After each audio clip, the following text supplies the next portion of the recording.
I've seen flavours go through many different sort of phases.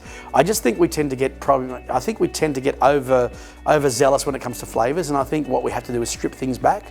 Once again, I look at Italian cuisine, which is or Mediterranean cuisine, a very classic cuisine. You know, it's just 2 or 3 basic ingredients, and I think we tend to put too many ingredients in too many things. And I think if we get a really good classic flavour profile, like a great pesto or a great garlic flavour, and that really does most of the work.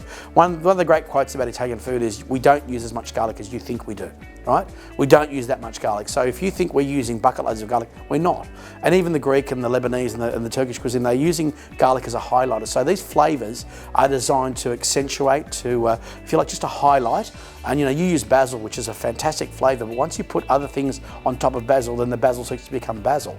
So it's a bit different, because Asian food is very different because it uses a combination of very complex spices, as Indian does. So you've got to know where you're going. I'm not a big fan of fusion food. I don't think fusion food will ever take off the way that people thought it would. You know, Japanese is a fantastic culture, but leave it as Japanese, and Italian's got a fantastic culture as well. But if you try and fuse Japanese with Italian, then you'll end up going pretty much wrong. But they've all got their own version of what they're trying to do. Like the Italians do a raw fish in a way with just lemon juice, and that's from Puglia in Italy, whereas obviously the Japanese do their sashimi, which is a beautiful product as well.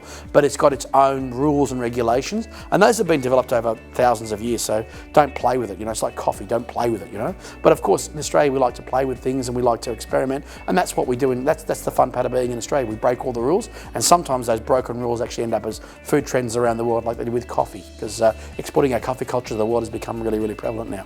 So it's one of those things that flavours is one of those things dear to my heart, because we don't tend to have overly complicated flavours. We're quite simple, and we'll give you a base ingredient, then you can add to it. For example, if I give you olive paste, you could turn it into tapenade. If you want to add anchovies and sun-dried tomatoes, go for it. But an olive paste is a beautiful product because it's just olive paste, and that's it. So that's flavours.